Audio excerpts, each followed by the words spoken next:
Առաջի վիրահատությունդ կպատմես ինչ զգացիր, այն որ արդեն դու մենակ ես, դու պետքա որոշես, դու պետք է անես, այդ ամեն ինչը վիրահատությունը սկսես, բերես միջև ավարտ,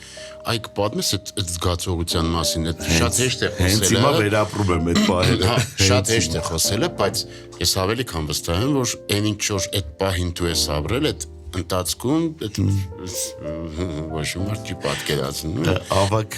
ընկերը մեր դասախոսը Յուրի Միխայելիչն էր այդ ժամանակ իմ ղեկավարը, պացիենտ ունենք պարանոցի վրա գոյացություն, այս պարանոցի հատվածը մեր զոնայում համարվում է ամենաբարդ շրջաններից մեկը։ Դի գոյացություն վիրահատեմ, ասում եմ դե Յուրի Միխայելիչ արդեն ինքը վստահել է ամեն ինչ, ես եմ անում, պացիենտը իմն է, պատրաստվել եմ, կարդացել եմ, սենց գիշերը պարապել եմ, սենց ինչ-որ, պետք է մտնեմ վիրահատության, ասում եմ դե արի իրար հետ մտնենք, ասում է չէ, ասում եմ Յուրի Միխայելիչ լավ գոնե արի վիրահատարան, ասում է չէ, ես կաբինետում եմ, հարց կլինի կզանգես։ Այն ժամանակ այդ իմ համար շատ ծանր էր, որ ասենք թողում եմ մենակ, ոնց պարանոց պիտի վիրահատեմ ու մենակ ու դասախոսս չի գալիս, բայց հետո տարիներ անց հասկացա, որ արդեն ինքը այդքան քեզ վստահում է, քո վրա այնքան վստահ է, որ ազատ ես։